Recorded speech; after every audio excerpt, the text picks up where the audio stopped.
the menstrual period may come after 3 or 4 or 6 months or 8 months.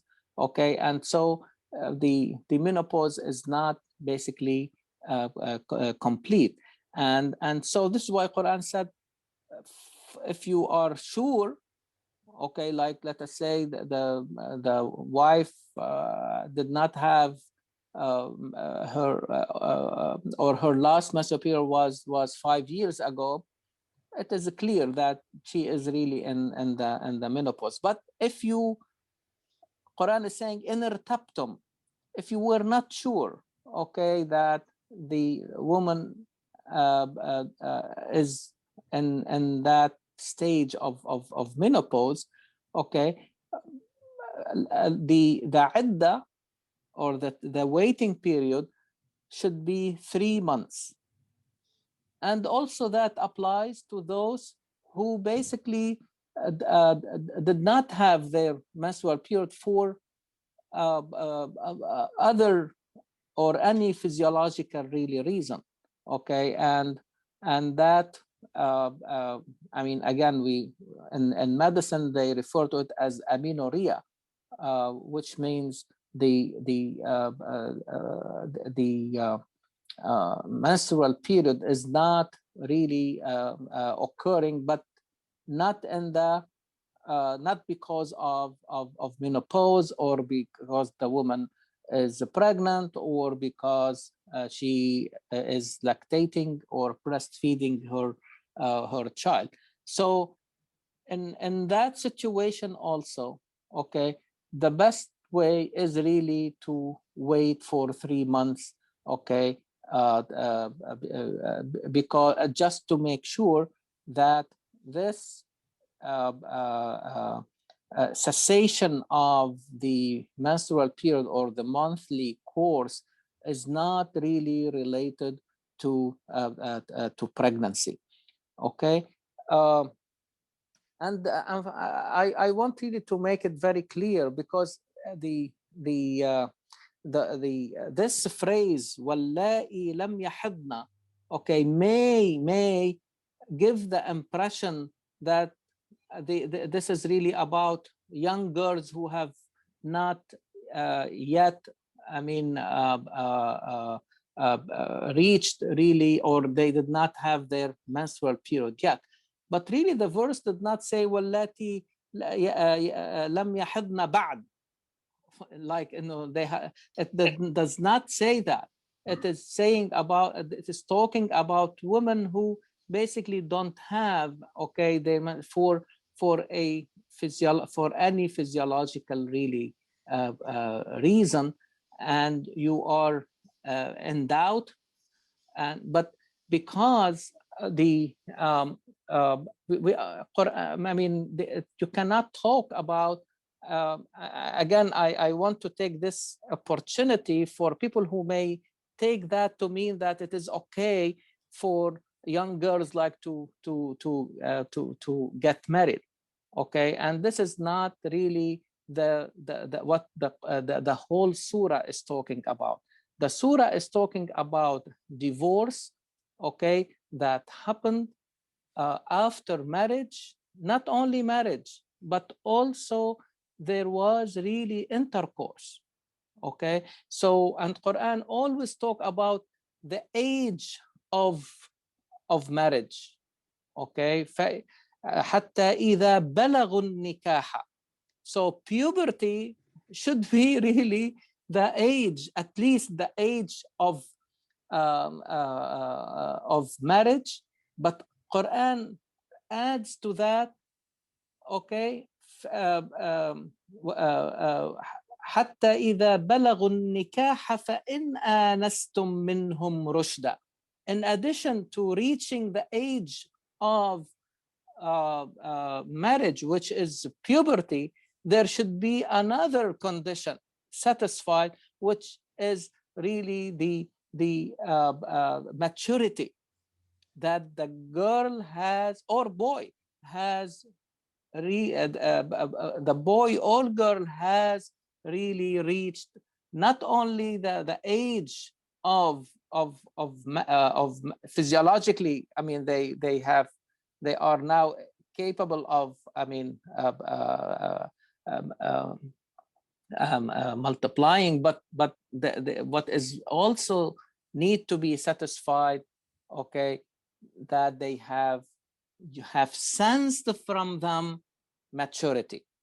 Okay, now I want also you to support what I am really talking about, that the surah is not talking about, again, just marriage and the divorce is happening after nikah, because nikah only means the marriage contract, if you like. Okay, but if you turn to Surah Al-Ahzab, which is number 33, and we go to verse number 49.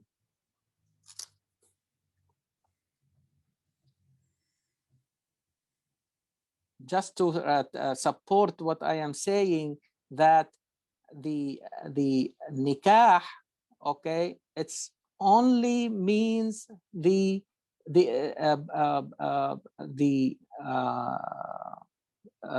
marriage contract.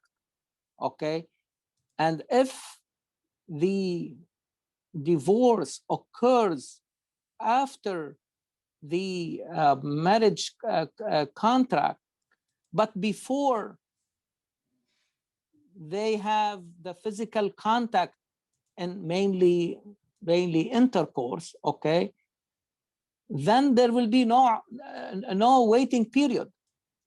يا أيها الذين آمنوا إذا نكحتم المؤمنات ثم طلقتموهن من قبل أن تمسوهن. من قبل أن تمسوهن means before you have intimately touched them, which means basically to have intercourse. Okay, if that does not happen, then there is really no reason for waiting period, because there will be no pregnancy. Okay, so and in this situation, the divorce will occur right away. Okay, and you have to provide the provision, and you let them go in the best really manner, the most beautiful manner. Okay, so yeah, again, we have, and this is why واللائي لم يحضن cannot be applicable to young girls. Okay, because this has nothing to do with the surah. The surah is talking about like marriage and intercourse, and there is a possibility of, but this verse in particular, number 4, is talking about when there is doubt, however, is the woman pregnant or not. And if at the beginning of menopause things are not very clear, so wait 3 months. If there was a physiological reason why, or for any physiological reason, the menstruation stopped, and again, there is this possibility that this could be related to pregnancy. In this situation, wait also 3 months. Okay, and that makes it very, very, very clear. Now, if the woman happened to be pregnant or proven to be pregnant at the time of divorce, the first divorce, then their waiting period is really when it ends when they deliver. وَأُولَاتُ الْأَحْمَالِ أَجَلُهُنَّ أَنْ يَضَعْنَ حَمْلَهُنَّ. So it's not the 3 months or less, or it could be less, or it could be longer, depending at what stage of pregnancy the divorce basically happened. But the waiting period ends by delivery. And that supports again and again that the whole idea about the waiting period is basically to make sure that there is no baby coming from that husband and wife okay, because there will be a lot of implication in terms of the rights of the woman and the right of the newly born child or children. Okay, so that again, وَمَنْ يَتَّقِ اللَّهَ يَجْعَلْ لَهُ مِنْ أَمْرِهِ يُسْرًا. Another, as brother Yusuf was saying, that the repetition of the concept of taqwa is very prominent in this relatively short surah. But when you are warning, it means that this is really a serious matter, and we have to take it seriously. And this is why the following verse, ذَلِكَ أَمْرُ اللَّهِ أَنزَلَهُ إِلَيْكُمْ. Now we know that all Quran is supposed really like to be commandments from Allah subhanahu wa ta'ala to follow. And amr is I mean, literally is order. But again, I always like to quote here Iqbal rahimahullah, when he always alludes to order to mean direction, because this is really the meaning of an order. If I give an order to my nurse, it means that this is the direction that we are going to go with that particular patient. Okay, giving him or her this medication, or putting a line or something like that, or doing a blood test. This is orientation. Okay, this is direction. Okay, so when Quran like talks about that, it is not only a commandment, but anzalahu ilaykum. Anzalahu is not only came down, which is included in the meaning of anzalahu, but also it means that it entered into your life. You see, this is why we call the house manzil, because you enter into that structure in order to, as your basically shelter and resort. Okay, so amrullah, not only it came down to you, but it has to enter into the life of the society. It should become part of the culture of that society. You got it? The same way, if you recall, when we discussed with some of you in the past, Surah An-Nur, how does Surah An-Nur starts? Suratun anzalnaha wa faradnaha. And also Surah An-Nur is talking a lot of issues, social issues. Okay, and again, it is not only we have send it down, Suratun anzalnaha, but also faradnaha. We are enforcing. So it has entered into the life of the society, and whoever belongs to that society should abide by the what is in that particular surah. It's the only place you find it. Suratun anzalnaha wa faradnaha. Again, I mean, we had like several months, I mean, to discuss that surah, but really because the issues have to do with the life and the cleanliness of the whole society. And if these issues are not valued, cared for, implemented in the society, we all know what will happen to that. So what will be really the consequences? ذلك أمر الله أنزله إليكم ومن يتق الله يكفر عنه سيئاته ويعظم له أجرا. So because there is always in a situation of divorce, you all know, and you all familiar with examples in the society, and in every situation you can see people wrong each other. They do a lot of mistakes, they do errors here and there, and here the importance of taqwa. There is no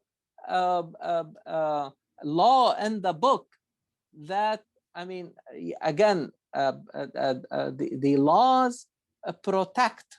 They are hudud, as we said last time. They are like the shoulder and the median on the highway. You are not interested in them. You are interested to continue your movement. And the society need to continue its movement, but they have to protect themselves. They cannot go to the shoulder. It is dangerous. They cannot go to the median or cross that median because it will be very dangerous. Okay? And this is why these hudud is to protect the movement of the society. Okay? And definitely we should not reduce Islam into these hudud or these limits or these boundaries. They are only meant to protect the movement of the society, and the rest is about the movement itself. So, and this is where, I mean, like when you are on the driving on the highway, you all the time trying to avoid. You are really practicing taqwa while you are driving. You are really like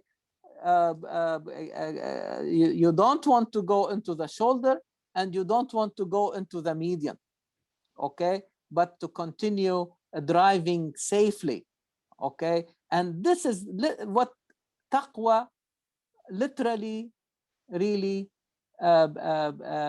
means. Okay, and we'll talk really more about it in the last section, because we will see also the issue of, or the concept of taqwa, okay, coming again in this particular surah. And again, if things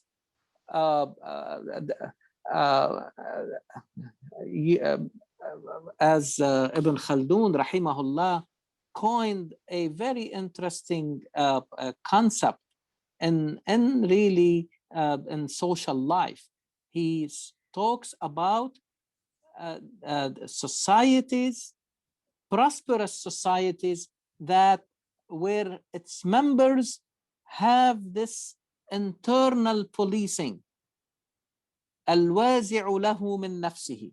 And he will say that Muhammad sallallahu alaihi wasallam was successful because he raised people who really have this, they police themselves. They don't really need the policing to come from outside. And I would say this is one of the closest really meaning to taqwa. If taqwa is there, okay, it will help the human being, okay, or the decisions are all coming from inside.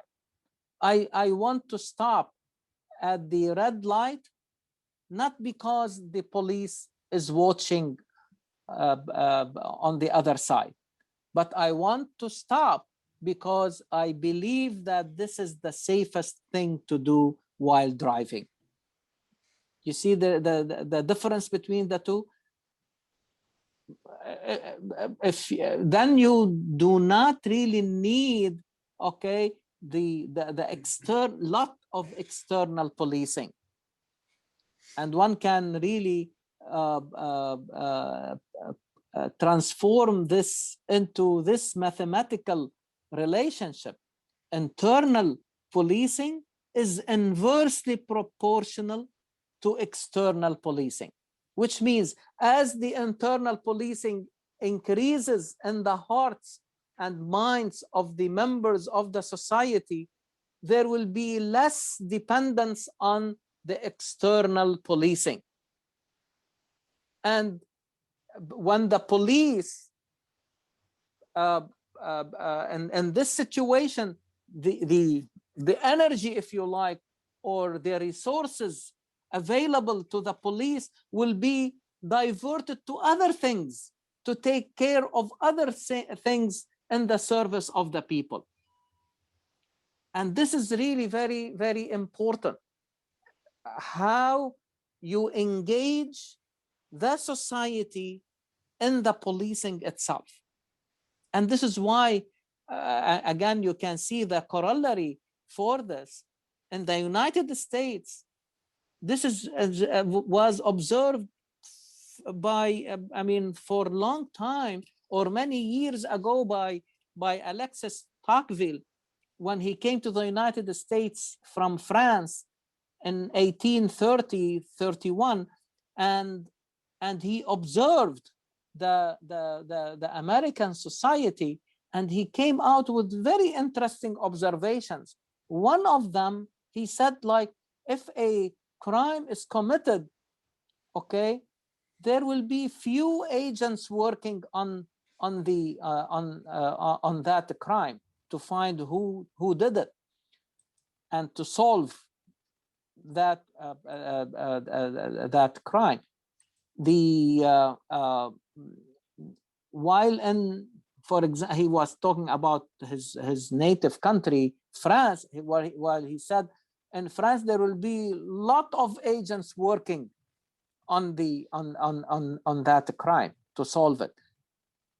But what happened in the United States, they engage the people, and the people become part of the solution of that crime.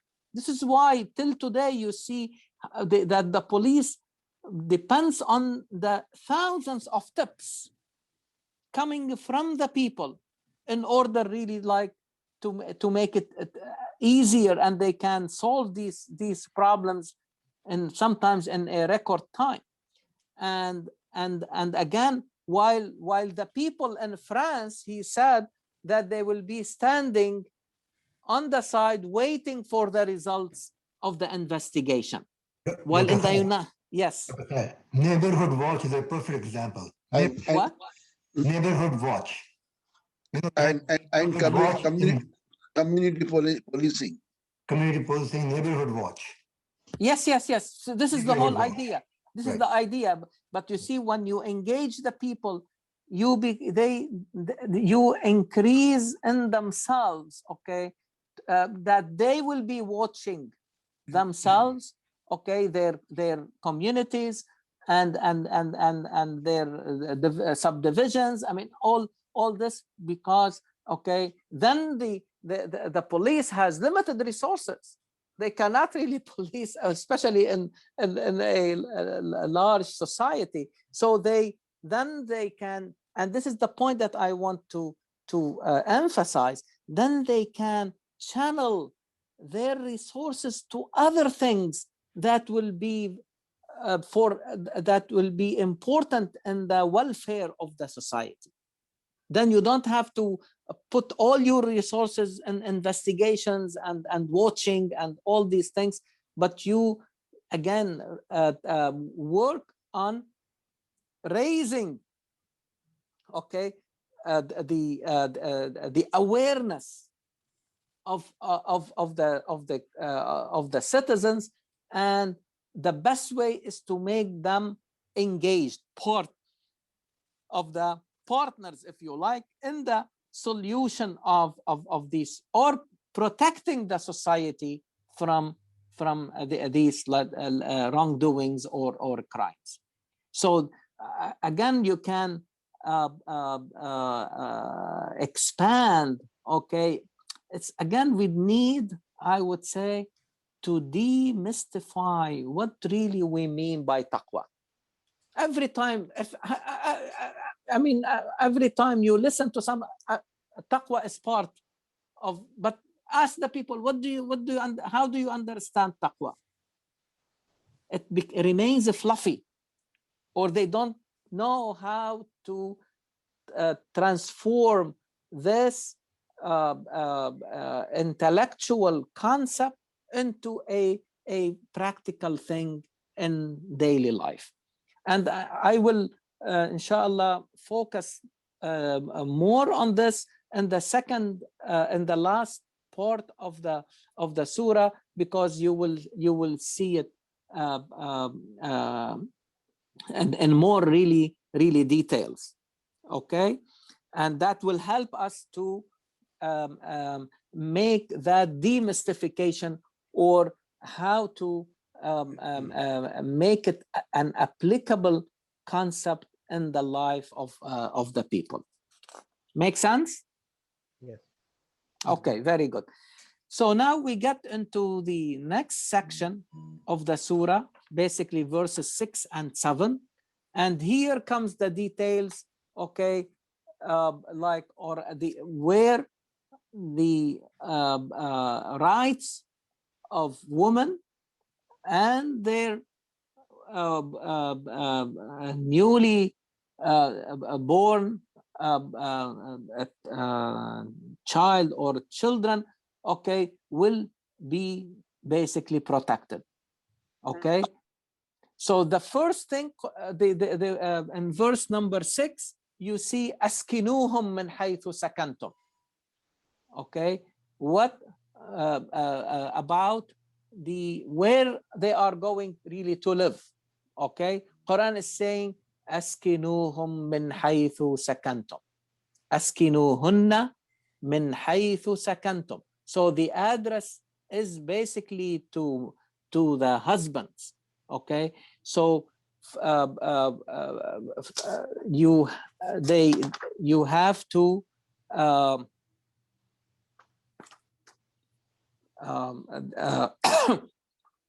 they have to live in the same manner as you live yourselves. This is the bottom line. Don't treat them less. Okay, don't give them like the unfinished, let us say, basement, and you live in a very nice, really master bedroom. Okay, you have to provide them, okay, and during that waiting period, provisions to live honorably and comfortably. Min wujdikum. You see, that from whatever you can, okay, the same thing you, in accordance with your means. Allah subhanahu wa ta'ala is not asking you to go beyond your means, but whatever you provide for yourself, provide for them. وَلَا تُضَارُّهُنَّ لِتُضَيِّقُوا عَلَيْهِنَّ. And this is very common, very common. And now I see it happening from both sides.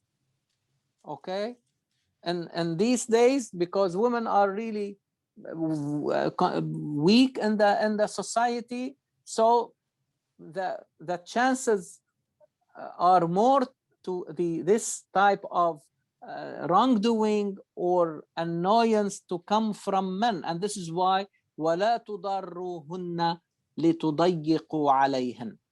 Don't really behave in an evil way, okay, and in order to restrict on them, restrict their, and in other words, like treat them with a spite, in order really like to again to basically until they tell you, okay, I don't need anything, I am going out. You see, this is the idea.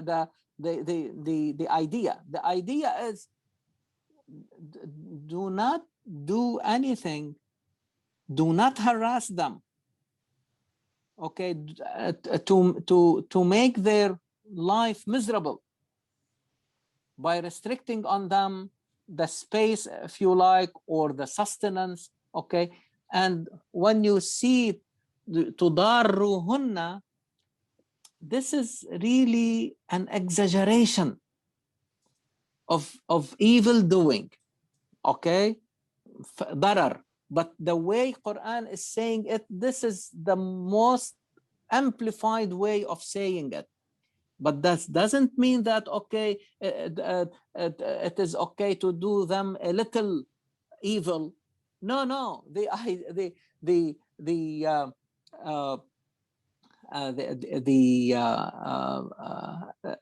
prohibition here is about the prohibition itself is exaggerated,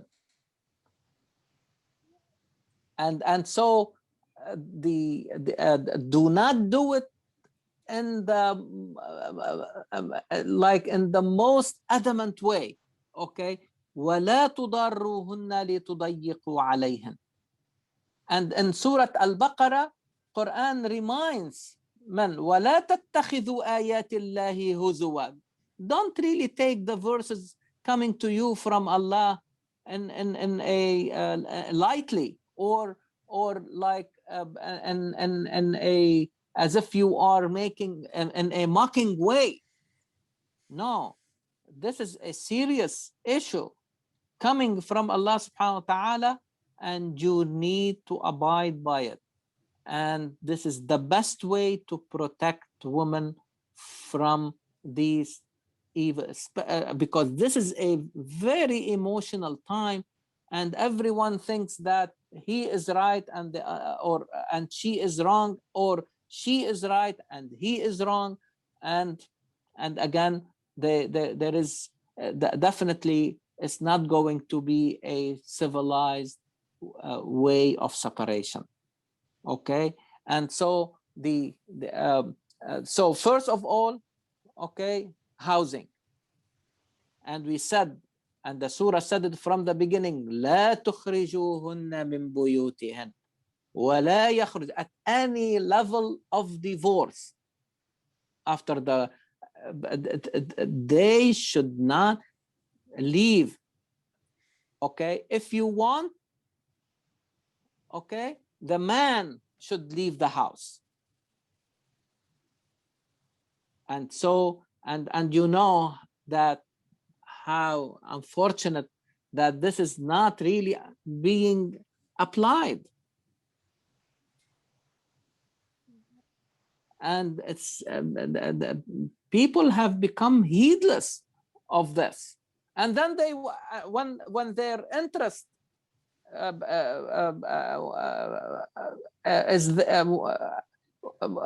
is affected, oh, they said, oh, I want to apply Sharia.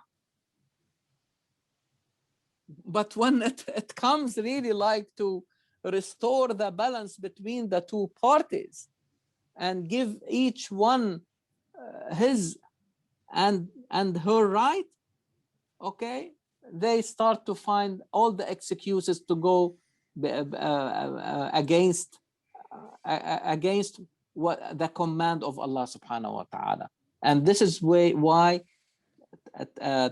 realizing that this is a command from Allah, and to see why how many times the idea of taqwa, to be conscious of Allah subhanahu wa ta'ala and his beautiful names, and you need to ask yourself at every step, this is how it becomes the best way to monitor your your actions. وَإِن كُنَّ أُولَاتِ حَمْلٍ فَأَنْفِقُوا عَلَيْهِنْ. So if they were pregnant or happen to be pregnant, you have to sustain them until they, because this can go beyond the 3 months. It could be 7, 8, 9 months, okay?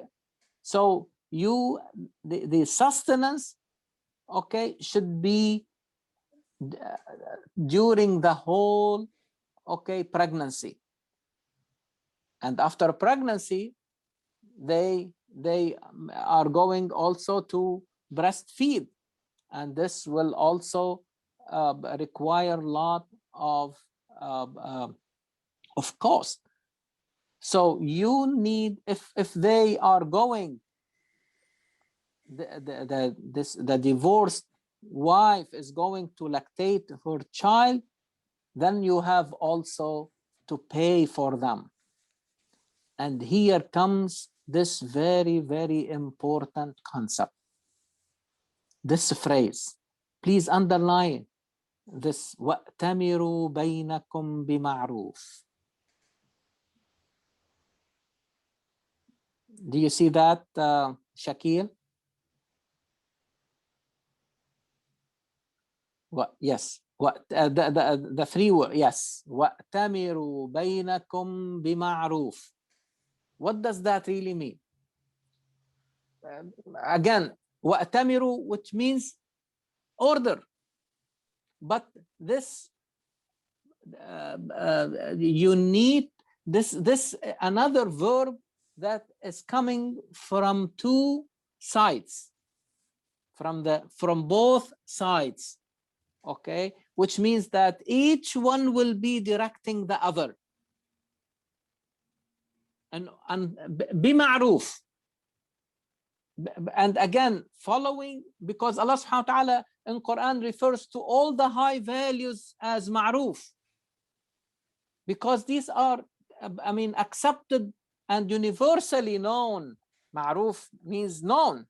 So these high values, generosity and respect and caring and mercy and forgiveness, all these high values are common to all humanity.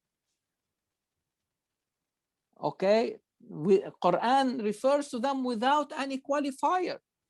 Quran will not say بمعروف al-Islam or معروف al-Masihiyya or معروف al-Ibrahimiyya or Muhammadiyya.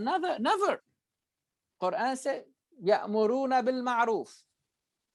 So it becomes, Allah subhanahu wa ta'ala ordered us to follow ma'ruf, these high values, because all emanate from his beautiful names. But here, and so it then becomes your order, your direction in life. The beautiful names of Allah, the source of all the high values, al-ma'ruf, okay, become your direction. And so what should happen between the husband and wife at the time of divorce should be to go back and forth between both of them at equal footing. Can you see that? When Quran says وَأْتَمِرُوا بَيْنَكُمْ بِمَعْرُوفٍ, not that the order should only come from the man, but the order can also come from the woman. Quran is addressing both. And in Surah Al-Baqarah it says عن فإن أرادا فصالا عن تراض منهما وتشاور. Both, they should really talk it out together until they find a common ground that will be accepted by both sides. And then tashawur, consult each other on these issues. عن تراض منهما وتشاور. Let me ask you then this question. If Allah subhanahu wa ta'ala is asking us, okay, or asking husbands and wives at the time of divorce to abide by mutual consultation and mutual acceptance and mutual ordering and directing, بمعروف, what about during marriage when they are, I mean, like accepting each other? If at the time of separation Quran is saying you need to treat each other equally. So you see what is happening? If we are not treating each other as husband and wife equally, and if we do not raise our children, boys and girls, to treat each other equally and to be treated equally in the family, do you expect at the time, at a difficult time like divorce, to abide by this mutual recognition, mutual direction, mutual acceptance, mutual consultation? It will be worse. It will be it will be worse. You can ما جعل الله لرجل من قلبين في جوفه. If you are raised and you are behaving in this manner while in marriage, the same way you will be behaving during separation, and even worse. Very true. But you see, I'm trying to show you, okay, that we need to highlight these important verses or phrases that really support what we always say, that the treatment of men and women should be the same.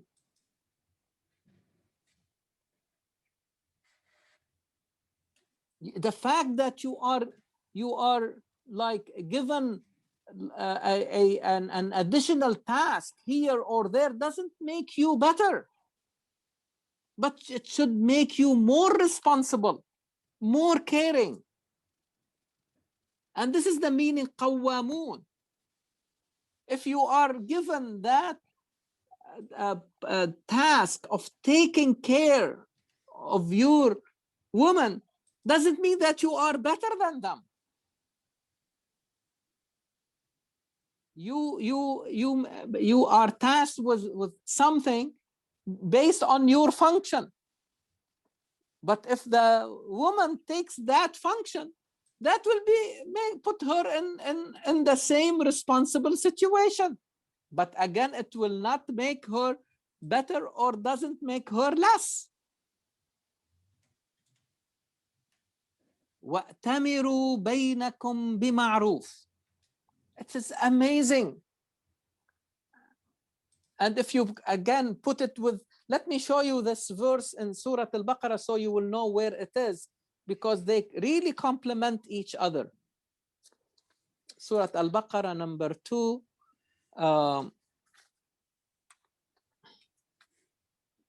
Here. Verse number 233. 233. More. 233. All the way in the end. Yes. This is the whole section about talaq in Surah Al-Baqarah. But here in this verse, you can see, فَإِنْ أَرَادَا فِصَالًا. Do you see that in the middle? Yeah. فَإِنْ أَرَادَا فِصَالًا عَنْ تَرَادٍ مِّنْهُمَا وَتَشَاوُرٍ. If they decided like to separate, but Quran is putting this condition or two conditions, عَنْ تَرَادٍ مِّنْهُمَا وَتَشَاوُرٍ, which means that they have to reach a common ground that will both sides. And I always, I mean, and I hate honestly to be consulted, okay, because I mean, I'm really giving up, because I mean, no matter what you say, whatever they have in their minds, they have decided to do, and it will be very difficult to change them. Okay. And I always tell them, talk it out and reach a balanced, just, fair, a solution that will be fair and balanced to both of you, especially when it comes to custody, because each one thinks that he or is the best to raise his child. and she is the best to raise it. And who suffers? The child. The child. Okay, and then financially both will start losing, because each one will have a lawyer. And eventually, I mean, with all my respect, really, but eventually, the lawyer will really trying to find a way to be equitable. I mean, to both sides. So why you can do it on your own? Yes, but let the lawyers protect you as you move, to make sure that your rights are really protected. But really, without this taradin, tashawur, tamiru bainakum bima'ruf, these will really make that process. I mean, again, I have to admit that saying it is easier. It's easy. I mean, but we have no other choice. And they will see for themselves. They could, when they go into that process, how difficult it is going to be. I mean, emotionally, financially, socially, in every aspect. So you can see that the main objective, okay, of this waiting period is to make sure that the woman is not pregnant, and during that period to be protected in terms of the housing, in terms of sustenance to her and who she is carrying in her womb. And after that, if she is going really to breastfeed that child, which means the sustenance of that newly born, it is all on the man. You cannot say, oh, I am really the person responsible during marriage because I work and I am the breadwinner of the, and then when in the time of separation you don't want really like to, or you want to absolve yourself from that responsibility. You cannot do that. وَإِن تَعَاسَرْتُمْ, if you don't reach a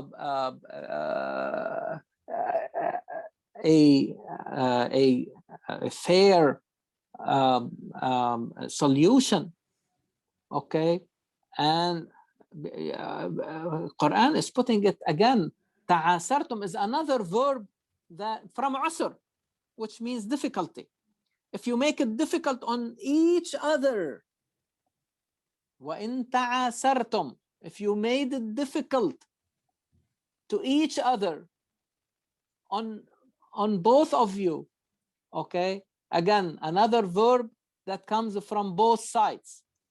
Brother Walid, can I just ask you? Please. Okay, so it seems like in this country particularly, the state laws have implemented these verses of the Quran, because the state laws take care of all this, Yes. Right? Yes, so, you are right. Yeah. In that sense, we live in a more Islamic country than.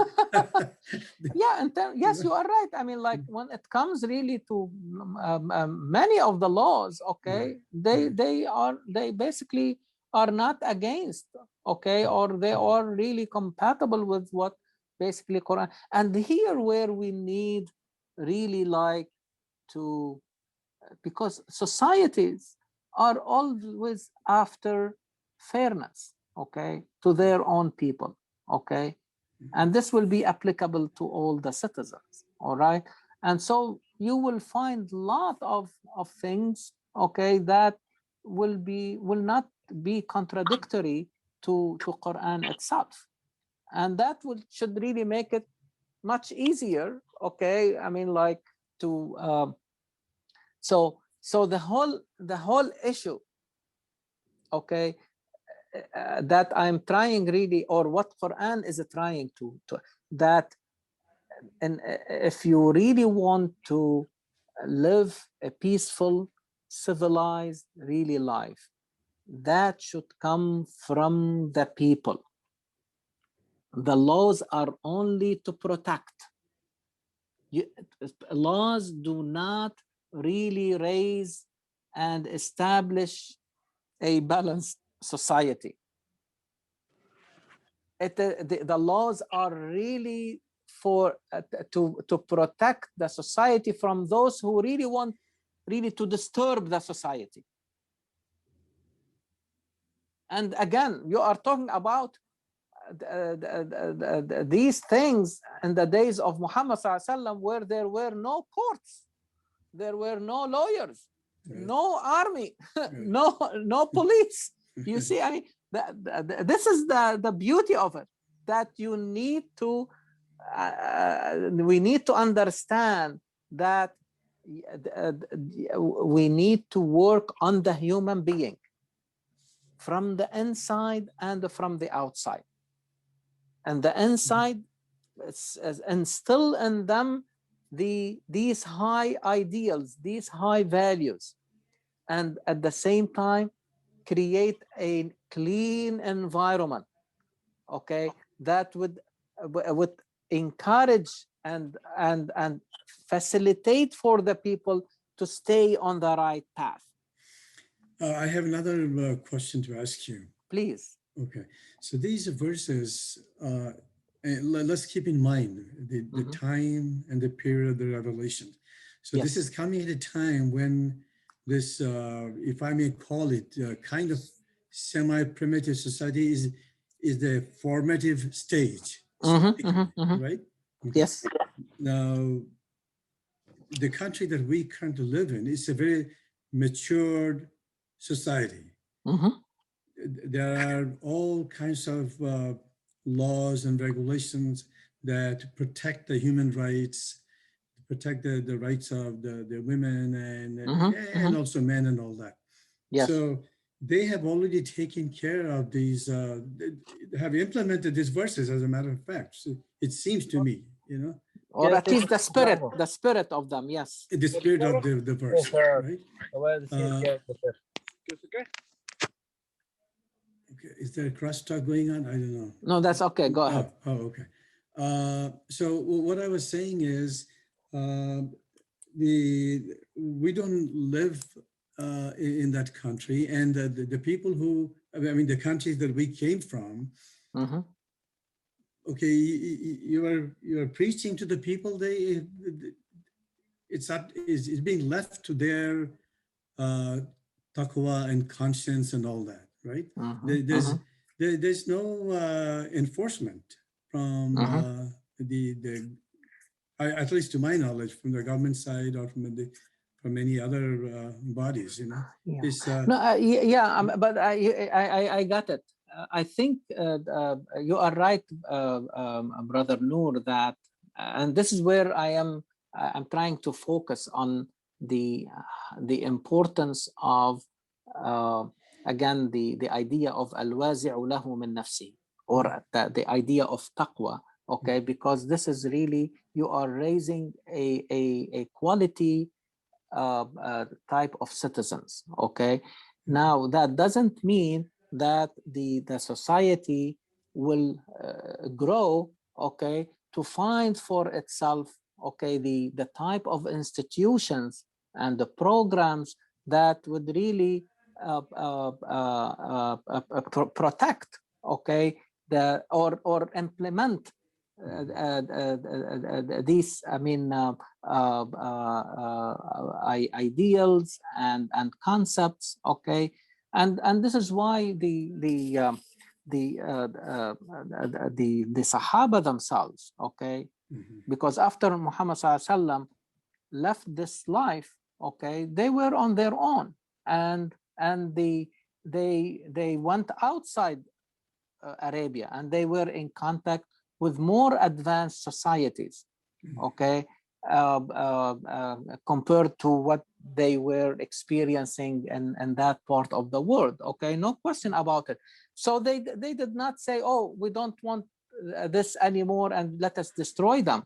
Even in the days of Umar, I mean, as early as Umar, all these dawaween and these institutions that they found in Persia and the Roman or where the Roman Empire was really ruling, okay, they took advantage of them.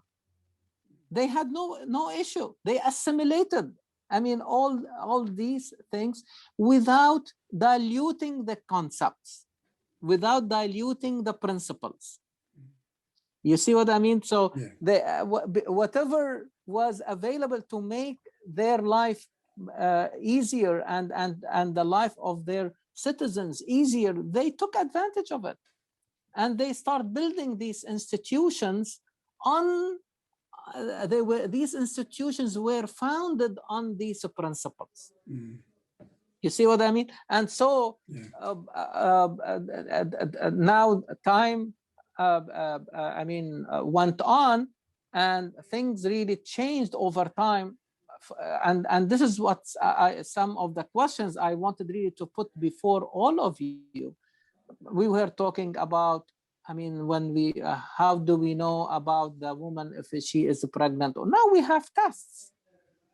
Okay, so where we have, how should we utilize these really tests? Do we really have to abide by the waiting period, for example? Since we have really, because the whole idea of the waiting period is to know if the woman is pregnant or not. If I have another way of confirming the presence or absence of pregnancy, and today, you know, it is how easy really it is. Okay, and so that's something. So the Quran, I always say that Quran is giving us examples. Okay, if you can reach the objectives, okay, of these rulings by other ways that will make the life of the people easier and better, why not? Because you see, the whole idea is really to it's again, it's not a mechanical approach. You see what I mean? But that will require, honestly, people, for example, today, okay, you need lawyers, you need social scientists, you need social workers, you need, I mean, like, and not any lawyer who is really understand really the laws, I mean, in relation to I mean, family issues, marriage and divorce and things related to that. So my point is that we I would say the door is really open, okay, but we need to do it in an organized way. You see, and it always should start by really understanding. I cannot really take a phrase, okay, in a whole surah, and this is a short surah, let alone when you take a verse from Surah Al-Baqarah or Surah An-Nisa or Surah Nur. I mean, you see, you have to, you see, that this is why the study should be really comprehensive in a way, so that, and from, not from one person, okay, because we have our own blind spots. And when we have really several people with different backgrounds, okay, they can see perspectives that I don't see as, for example, as a physician. You see what I mean? Or somebody who is really well versed in literature and the Arabic and English and other languages, okay, may see something a little bit different. Okay, and this is why we need to move in the direction of multidisciplinary approach, and always keep Quran as the filter. If any law that comes from humans, that comes like and does not really or can pass through that filter, meaning it does not contradict Quran, will be acceptable. You see what I mean? Like, I mean, we have that flexibility, and also Quran itself will lend itself, okay, to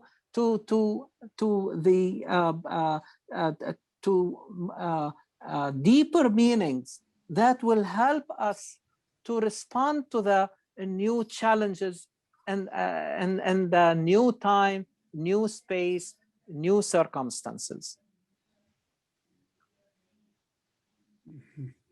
But that, no matter what we said about these details, okay, I think there are several concepts in the surah that will really help us how to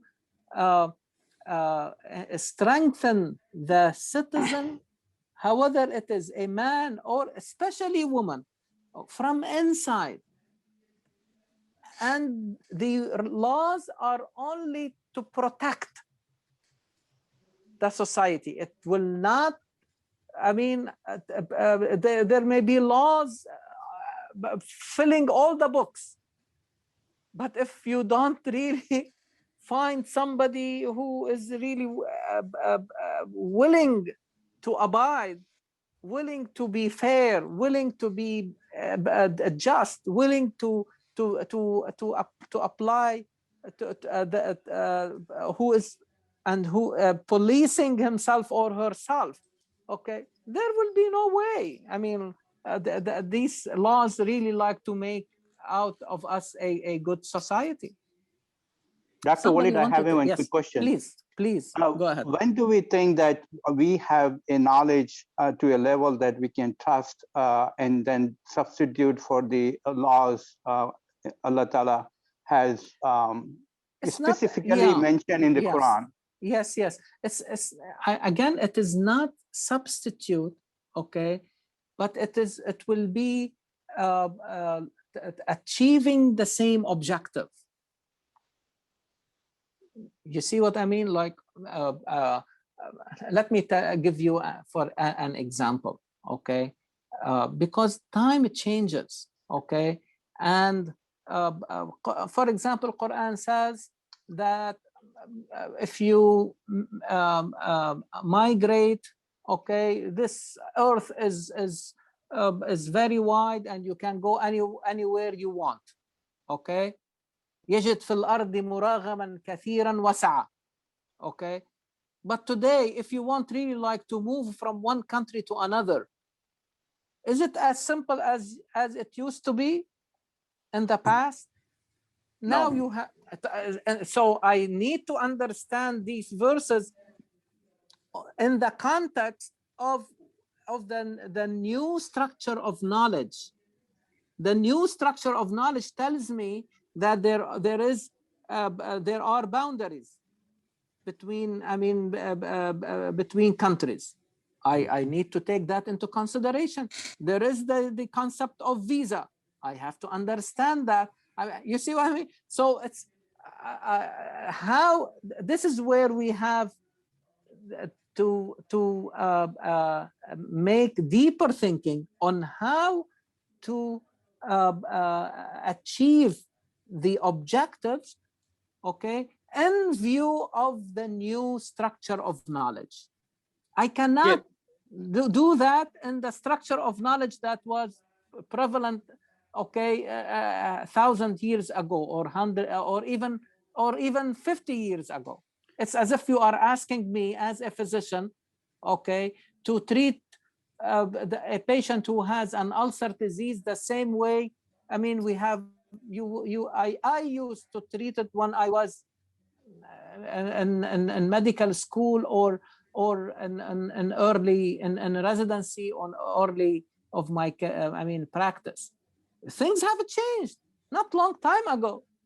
The way I cannot really go back, and so it is very important. I know how difficult it is. Okay, again, let us. I think the easiest way is always to keep Quran as the filter, and let us see, okay, if there is a new thing, or see if that really goes against the objectives, the purpose. Yeah, so my thinking was going in direction that we assume that the 3 months iddat is just for the cooling down period. It could be medically, biologically as well, which science has not yet invent that. So do you think we need to have 3 months testing done, or waiting period to be have to see those 3 periods? Again, I mean, this is why I said I am really putting this for all of us, not only to me. Okay, I am putting that question like you. Okay, like, okay, if we, because as I am reading the surah, okay, it leads me to that conclusion that the main concept about this idea of waiting period is to know if the wife is is really pregnant or not.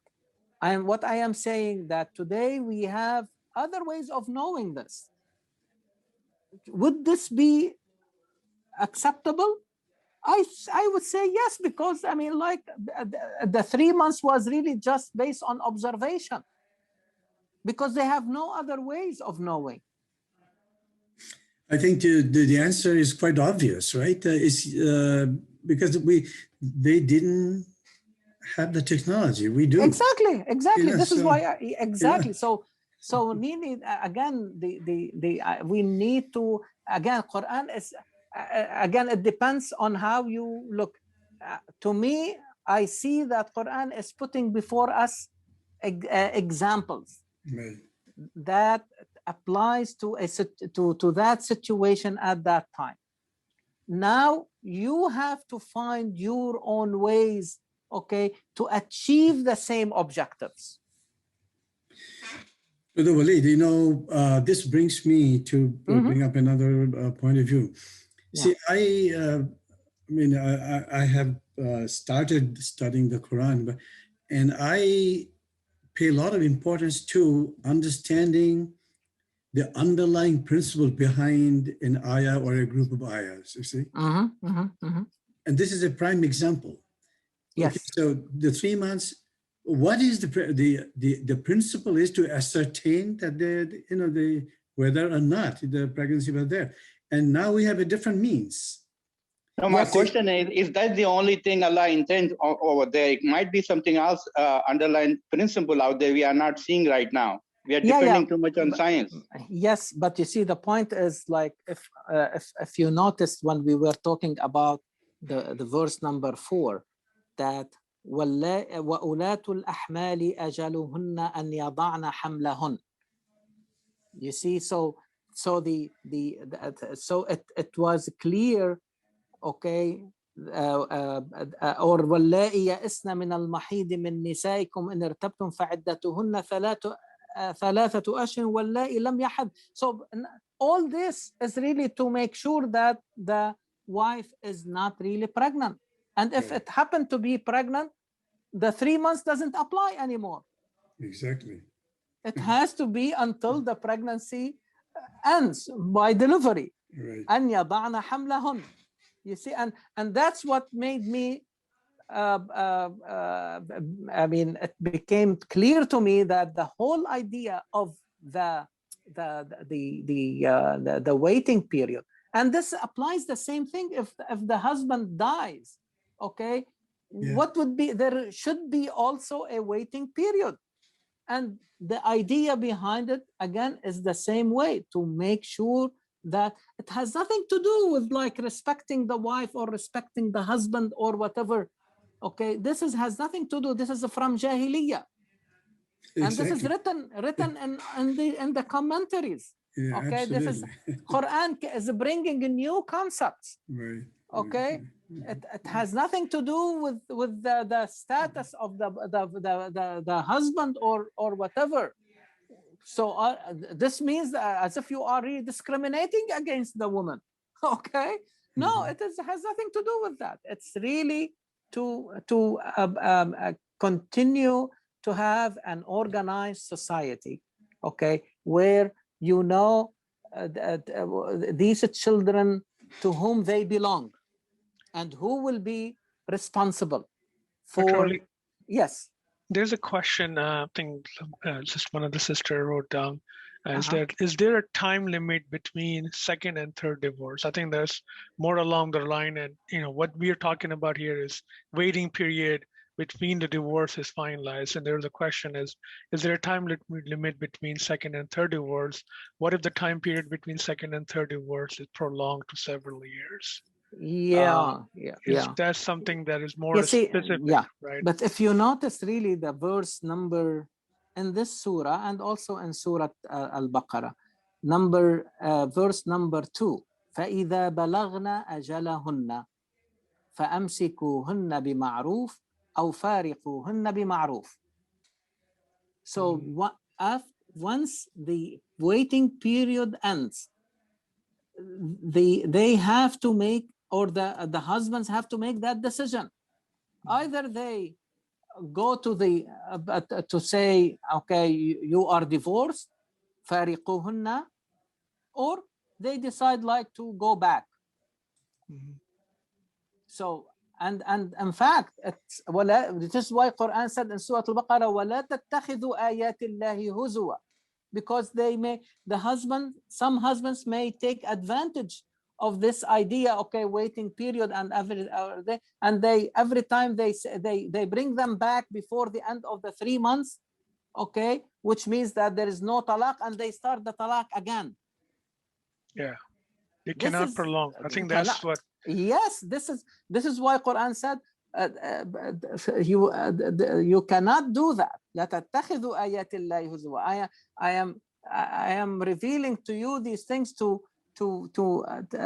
make your life easier and to protect the citizens in the society, especially women. But that does not mean to take advantage and exploit these things to your own interest. لتضيقوا عليهن. Like people use that. Yes. People use that. Men use that to like. I mean, I told you. To scare women.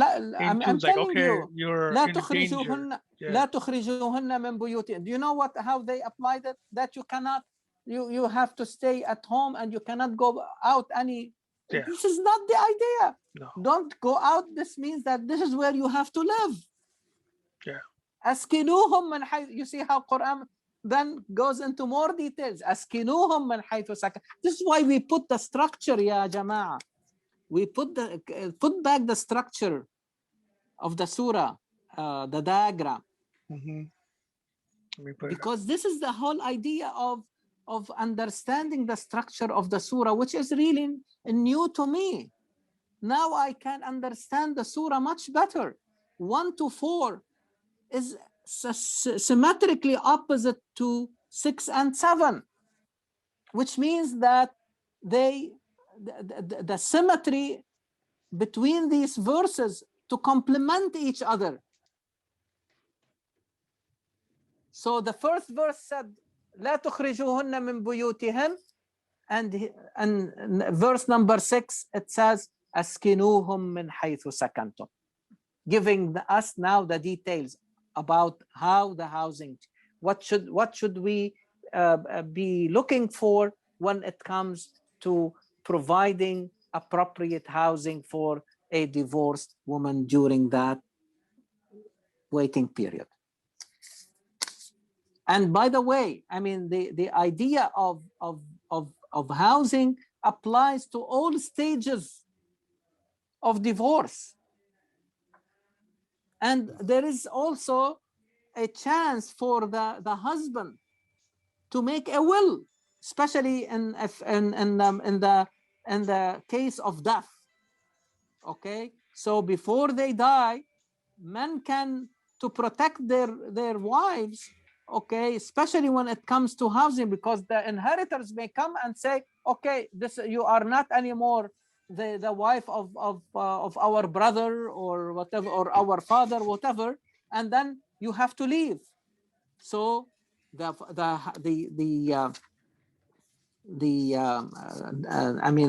husband, look at verse 240 in Surah Al-Baqarah.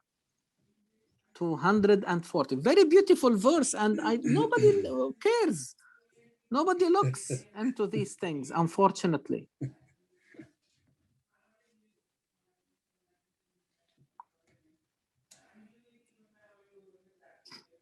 $240.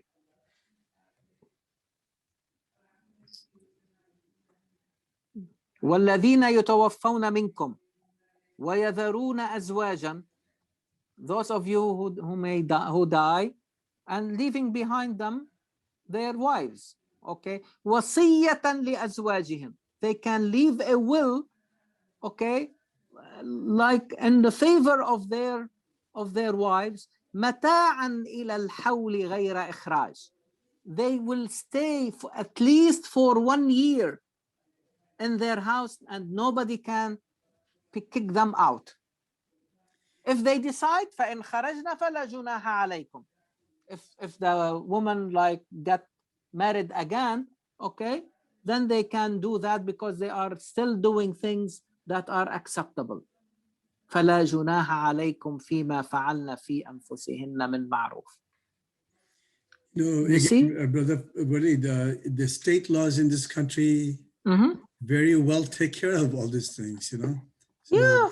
So they have implemented the principles of these verses, but the so-called Islamic countries. Yes, unfortunate, very unfortunate. I think also we are trying to use Islam to maneuver the laws. I think this is the point. This is the problem. Like they try to, we're trying to maneuver, like use it differently to say, oh, Islam, like, you know, because there are freedom, like freedom of practice, and sometimes they make exception. So people use the wrong reading of Quran to justify, you know, doing disservice to women. Yes. And they use some of those verses that we have read, like in the wrong connotation to use that. Yeah, and unfortunately, these things have become entrenched, okay, in the culture, in the courts, okay, to the point that really women have nothing really to protect them.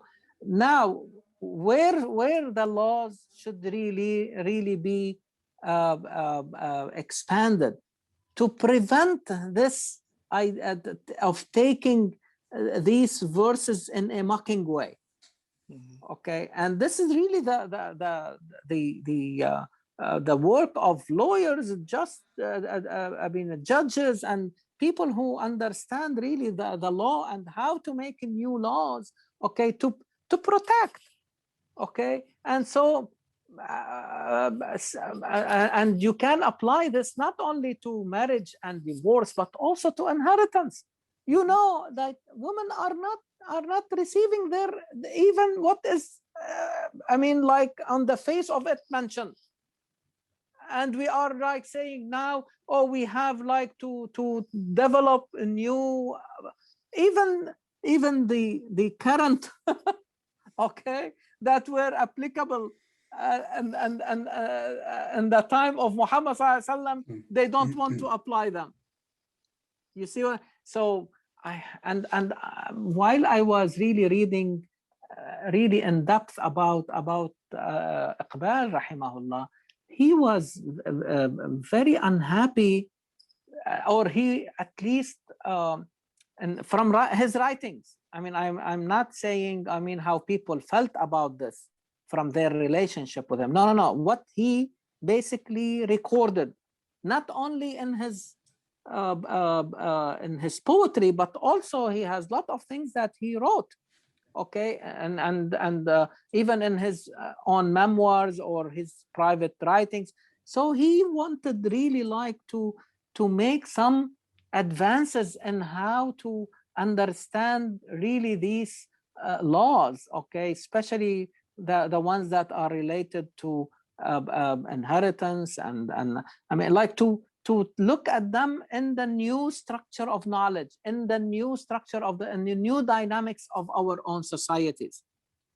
Okay, unfortunately, I mean, this is again because you cannot. It's not one man show. No matter how okay you are, how much you are knowledgeable, it has to become really the work of institutions. Yeah. A multidisciplinary Instead approach. of trying to make it like you were talking about, making ridicule of the like yes. in some countries there was, you know, like in India, like there is a three talaq rule, yeah. right? That they are trying to ban it because we made it ridiculous. The way the concept that we applied this logic to, and of course any normal society will try to stop that because that is unfair, unjust to the women, and they're like and then it becomes related to Islam. It's nothing to do with Islam at all. These are made yeah. up rules yeah. by those so-called mullahs that are trying to say this. Yeah, and again, because the approach is mechanical, yeah, it doesn't take into consideration the overarching vision. And honestly, I mean, like you can when you look at how the matters like that, how they were approached in Surah Al-Baqarah, in Surah An-Nur, in Surah Al-Ahzab, in Surah At-Talaq, and we will see more in Al-Mujadila that we will be discussing, At-Tahrim, Mumtahana. I mean, these there are a lot of issues. Then you will formulate for yourself and really an overarching vision. Okay, I mean, like this I haven't seen it. I have been reading this for وَأْتَمِرُوا بَيْنَكُمْ بِمَعْرُوفٍ. You know what, when we say in convention, what does it mean, convention? In Arabic, it's mu'tamar. وَأْتَمِرُوا بَيْنَكُمْ بِمَعْرُوفٍ. When you have a convention, when you have several people meeting together around a certain subject, what they are doing in a convention? Exchanging ideas. And then at the end, they come up with a common proceedings. Is that right? That all agree to it. This is timar. This is, we call, convention doesn't give you that meaning. The word itself. It only means that these people have convened. They met together. But mu'tamar is telling you more, not just a simple meeting. It is people exchanging ideas until they reach a common ground. بمعروف. What is acceptable? What is universally known, acceptable? You see? Yeah. That's the word I'm noticing after every ayah, maruf, maruf. Yes. How many times? Exactly. That is really emphasized too much, and it's very, and it shows the importance of this word. Yes. I think there's more than, if you do everything in maruf way, that means that's taqwa. So it's more important than taqwa. Yes, yes. Ma'ruf. I mean, the fact, because Allah subhanahu wa ta'ala said, يَأْمُرُونَ بِالْمَعْرُوفِ وَأْتَمِرُوا بَيْنَكُمْ بِمَعْرُوف. Which means that you have to abide by the high values, like forgiveness, mercy, respect. I mean, all these high values that are common to all humanity. Dr. Khayr, The only difference when it comes to when Quran talks about ma'ruf, okay, it's supported and protected by the beautiful names of Allah.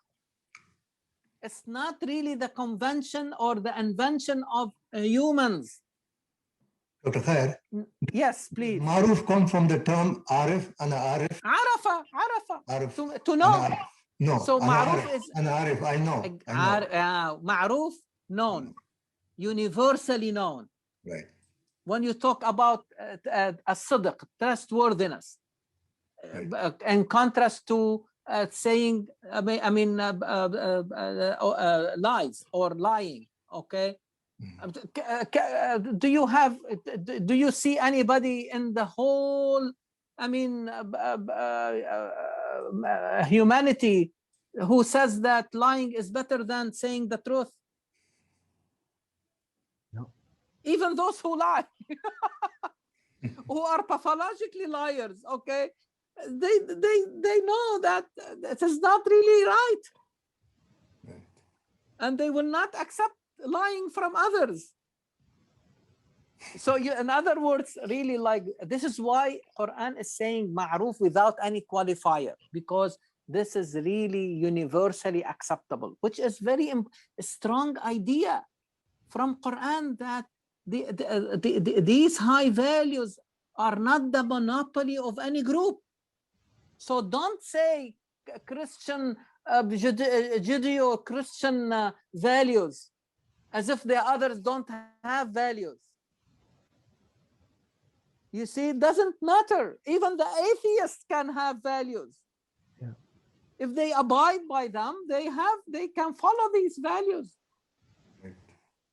The only difference I am saying, if you believe in Allah and His beautiful names, you can see that all these high values are derived from His beautiful names. In other words, you have a support for that. وَمَنْ أَصْدَقُ مِنَ اللَّهِ حَدِيثًا وَمَنْ أَصْدَقُ مِنَ اللَّهِ قِيلًا. So if as-sidq is really a high value, Allah subhanahu wa ta'ala, He is the one who says the truth all the time. So it guarantees, the beautiful names of Allah constitute the guarantee for all these values, because they are in the absolute. Yes. I want to ask you another question. I think it's based on some questions that I'm seeing. Where does the concept of three talaq came from? What surah that kind of Surah Al-Baqarah. Surah Al-Baqarah. Okay. Yeah, I can show you. But okay. Yeah, okay. But Dr. Walid is also yes. There is also Hazrat Umar practice as well, right? He implemented three talaq to be shortened the period to be getting talaq because of, at that time there were so many divorce had been happening. It's not to my knowledge. I mean, honestly, I really don't go by. But I mean, if you, I'm sorry, I have to take that call. I mean, the discussion, we can continue. Yeah, Inshallah. we can talk about it next week. All right. Thank you very much. Salam alaikum.